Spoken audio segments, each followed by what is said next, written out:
So, sinabihan ako ni Madam na kapag magawi daw sila ng dagupan ay titignan daw nila yung aking ikinukulateral. Yan.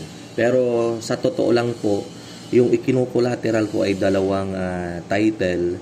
Yung isa po ay 190 square meters at yung isa naman po ay 228 square meters at meron po siyang old house. Yan. Actually, yun po yung lumang bahay namin. Doon po kami lumaki. Pero napunta po kasi yun na share ng kapatid ko dahil hinati-hati po namin yung aming compound from lolo to our tatay, and then from our tatay pinaghati-hatian namin.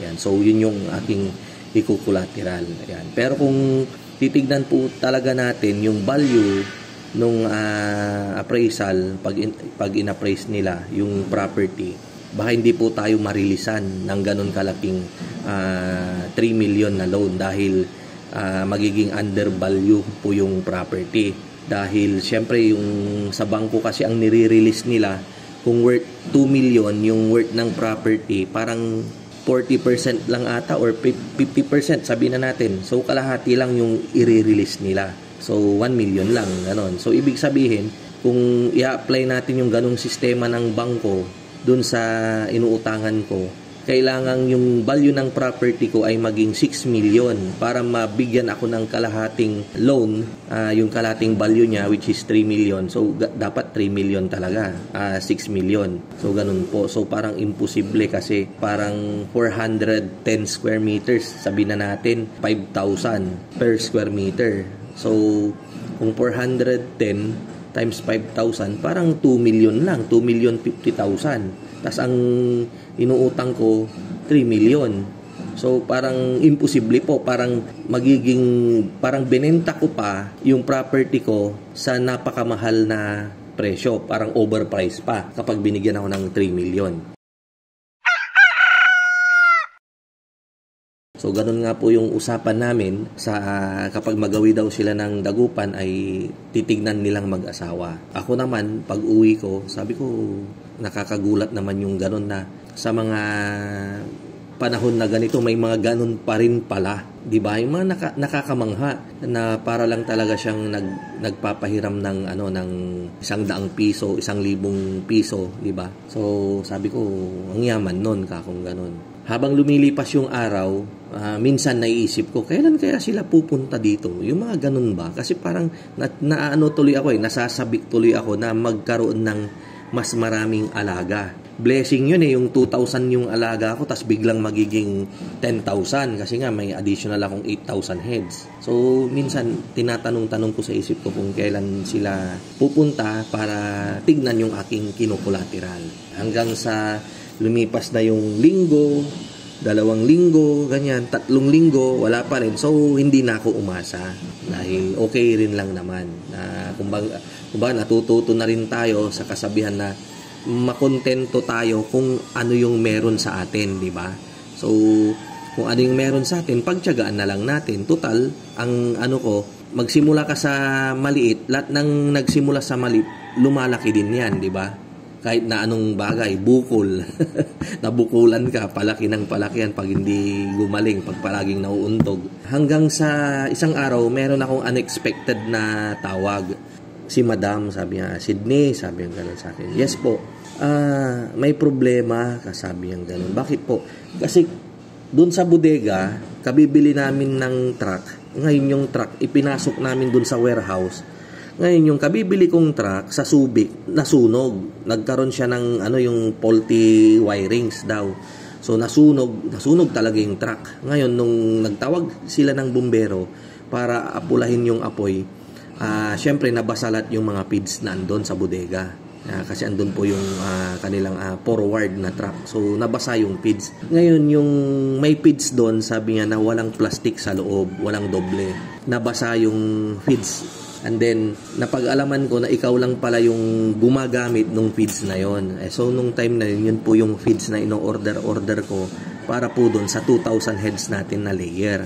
So, sabi niya, baka pwede mo kong tulungan, sabi niya. Kunin mo na lang yung feeds na yon, pero ihiwalay mo, ibukod mo yung mga feeds na nabasa. Tapos tignan mo kung ilang sako yon, and then ililes natin. So siguro ang punto po niya, halimbawa may nabasang 10 kilo dun sa ibabaw ng isang sako, pag ipon-ipunin yon.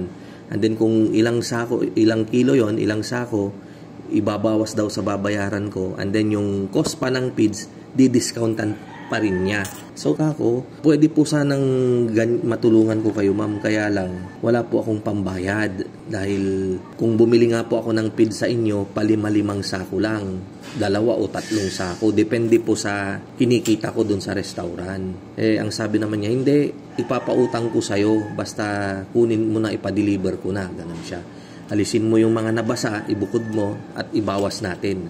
So, kako naman, sige po, kung willing po kayong ipautang sa akin. So, pinadeliver niya. Pagka, nung na-deliver sa akin yung feeds, actually parang 78 bags ata yun. Kasi 100 bags daw yun, yung iba na gamit ko na nabili ko na. So, yung 78 bags na yun, lumalabas na parang may 8 sako. Almost 8 bags yung basa.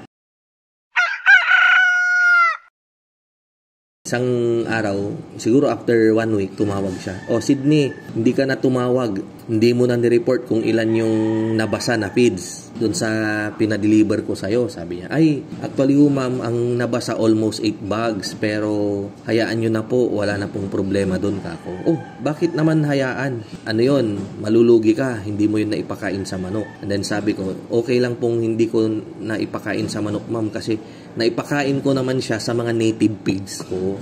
Kasi nung mga time na yun, dumadami na po yung native pigs ko. Hindi naman po nasayang yun, napakinabangan, sabi ko. So, siguro ma'am, kahit na discountan nyo na lang ako, kakong ganon. Sige, kawang bahala ha. Sigurado ka ba? Ganon pa siya sa akin. Oo ma'am, sigurado po ako. Sasabihin ko naman sa inyo kung sakaling nalugi ako or hindi ko napakinabangan ka kung gano'n. So, sige, di-discountan ko na lang sa accounting, gano'n siya. Sige po ma'am ka kung gano'n. And then, nung nag-goodbye na ako, nagbabay-bye na ako sa kanya. Siya nga pala, Sydney, sabi yung gano'n. Magkano ba yung inuutang mo? Ganun siya sa akin. Sabi ko, naalala ni Madam ka kung gano'n. Sabi ko, ma'am, 3 milyon sana ka kung gano'n. Tapos, yung collateral mo, kailan mo dadalhin dito? Sabi niya. Sabi ko sa isip ko, aba to, hindi niya pa tinignan yung kinukulateral ko. Sinabi ko yung totoo. Sabi ko, ma'am, anytime po sana pwede kong dalhin sa inyo yung title ng ikukulateral ko. Kaya lang, yung isa po, naka-loan. Naka-loan, sabi niya. Magkano? Ma'am, niloan ko lang po siya ng 150,000 kakong ganon. Ganun ba? Paano yan? Ma'am, kung willing po kayo na pahiramin po ako ng pangtubos, 150, tutubusin ko po, and then pagkatubos ko, itatakbo ko kaagad yung title sa inyo. And then sabi niya, sige, pumunta ka ng opisina, kumuha ka ng 150 sa opisina, itatawag ko na, and then tubusin mo para madala mo na rito, makuha mo na yung inuutang mo, ganun siya. So, agad-agad po akong pumunta dun sa kanilang opisina, itinawag po niya sa kanyang secretary, binigyan po ako ng 150,000, tinubos ko po yung title sa isang lending company. Yung lending company po na yan, tandaan nyo po, may kwento rin po tayo dyan mamaya. So, natubos ko. Nung na-release sa akin yung title, mga 4:30 na, biyabiyahe pa ako ng mga 1 oras. So, magsasara na sila. Kaya, agad-agad kong tinawagan si Madam. Sabi ko, ma'am, baka hindi ko po mahabol yung office hours dahil andito pa ako sa Dagupan. And then, sabi niya, walang problema. Minsanan na lang yan sa Monday kasi Friday na ngayon. Punta ka ng Monday dito sa akin. Sama mo yung kapatid mo para i-release ko na yung loan mo. By Monday, nagpunta kami, pirma-pirma. To make the story short, na-release po niya yung loan ko. And then sabi ko kasi yung iba hindi ko kukunin na cash. Kukunin ko na lang na feeds dun sa kanila. And then, ano ang assurance ko? Ganun pa si Madam. Medyo stricto rin ma'am, wag mong i-release sa akin yung ibang pera. Uutang ako ng feeds dun sa bodega nyo, and then pag nag-due, sasabihin ko na lang po sa inyo para kayo po yung magbabayad na doon. I-release nyo yung loan ko, ganun ako. And then, pumayag siya. Sige, sabi niya, ganun. So, sa madaling salita po, nabigyan niya po ako ng loan na hindi man lang po niya tinitignan yung aking kinulateral. So, ganun po kabilis. Ako po ay nakautang ng 3 milyon. Ayan, kay Madam. Hindi man lang po niya tinignan yung aking collateral. Hindi niya inocular inspection, di ba? Pangalawa, hindi na nga niya in-inspect, hindi niya rin tinignan yung value, kung magkano yung value ng property ko na niloan ko sa kanya.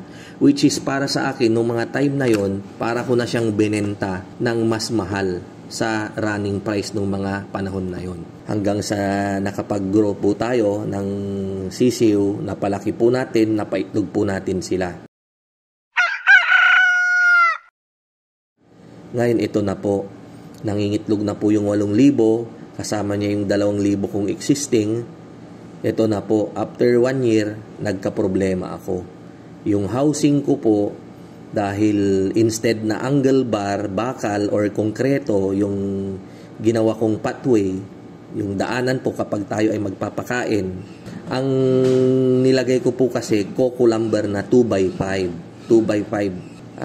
Pinagpakuan ng mga tabla, mga good lumber na yung pathway, yung salo, yung sumasalo. So, sa madaling salita, lumulundo po yung coco lumber, kaya yung manukan ko, may parte na walang inumin, walang tubig, may parte naman na punong-puno ng tubig na tatapon. So, bumagsak po yung production ko hanggang sa nagdagdag ako ng tao. Imagine, 10,000 heads ang nag-aalaga, 4 na.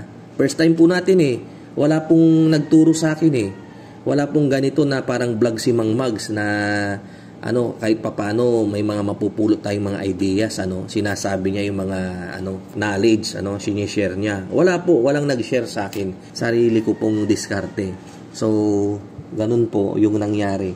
Kaya sa madaling salita, nung ako ay nahihirapan na at nag-uumpisa na rin kasi akong magbenta ng RTL noon, so ako siguro ang pinaka-the best dito is ikalko na lang 1 year old yung aking RTL, nasa 90%, 88 to 90% yung aking production. Pagkakalko, nagpagawa ako ng pina-repair ko po yung building ko, pinakongkreto ko na po. So siya na po yung nakikita nyo ngayon dyan na existing natin na poultry houses. Konkreto na po, steel trusses na po yung kanyang bubungan. Kaya lang, ang nangyari, hindi ko nabawi yung kapital ko doon sa manok kong yon.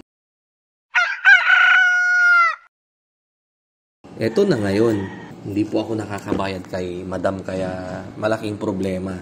Ang nangyari po noon, tumawag sa akin si madam. Sydney, sabi niya sa akin, nakita ko yung account mo, hindi gumagalaw.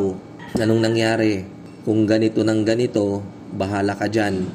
Mapipilitan yung kumpanya ko, lending company ko na i-foreclose yung property mo, ganun siya. So kako hindi ako makaimik. And then nakiusap ako, nabigyan muna ako ng palugit para pag medyo nakabawi, maghuhulog-hulog ako. So pumayag naman si madam, hanggang sa ganun pa rin talaga. After 1 year, hindi pa rin ako nakakahulog. So tumawag siya sa akin. Sabi niya sa akin, Sydney, paano yan? Sabi niya, hindi ka nakakahulog. Paano yung property mo? Tumataas na yung interest, penalty. Siguro mas maganda kung i-foreclose ko na lang para kahit papano huminto na yung pagtakbo ng interest at saka mga penalties mo, ganun siya. Kapag anytime naman na may pera ka, pwede mo namang tubusin sa akin yan, sabi niya. Sabi ko naman sa sarili ko, unang-una, nung nangutang ako, hindi nga niya tinignan yung collateral ko, nagtiwala siya sa akin. Tapos ngayon na gusto niyang i-foreclose, dahil sa hindi naman talaga ako nakakabayad ng loan ko, alangan namang kontrahin ko. So kako, sige po ma'am, willing po akong i-foreclose nyo kung yun po yung nararapat kako, para hindi po tayo mag-away kako. Kasi unang-una, nung nangutang po ako sa inyo, hindi po ako nagdalawang salita. Kaya willing po ako dyan ma'am kung talagang ganyan ang aking kapalaran kako. So sige, pasensya ka na, ganun siya. So dinaan niya sa proseso, pinorclose niya, dumaan sa korte. Si korte nagbigay pa ng notice sa akin na palugit na naman bago i-auction, yung mga ganun. So hindi ako nag-object, hindi ako kumontra, hinayaan ko lang, pinirmahan ko voluntarily yung mga dapat kong pirmahan. So na-foreclose. Nung na-foreclose, syempre halo yung nanghihinayang ka, Tapos minsan rin yung sulsul din, sasabihin niya, okay lang yun. Total, yung value naman na nautang mo mas malaki sa running price, market value ng property. So hindi ka naman nalugi, para namang binenta mo naman talaga ng mas mahal. So ganon yung parang yung mga naglalaro-laro sa isip natin, ano. Pero sa kabilang banda, sayang din, mga ganon. Although nung mga time naman na yon, nag-start na po ako magbenta ng RTL. So kumikita na rin. Kaya lang ang logic ko po, alam niyo po yung parang balde na kapag nag-iipon po tayo ng tubig dun sa balde, tapos agad-agad nating tinatabo, sinasalok po natin, pinanghuhugas, pinanglalaba. So talagang walang mangyayari dyan.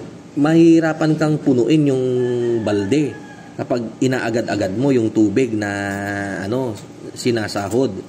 So ganun din po yung in-apply ko. Sabi ko, kasi kung magbabayad naman na ako ngayon, parang madre-drain na naman ako. Yung parang hindi ako makaalpas hindi ako makaalis dun sa putikan.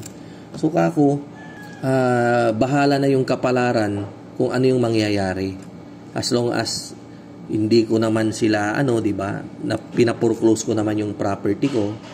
So, bahala na mamaya kung ano yung mangyayari kako. So, ganun po yung nangyari. Basta, pinagbuti ko po yung aking negosyo hanggang sa isang araw, nagulat na lang ako na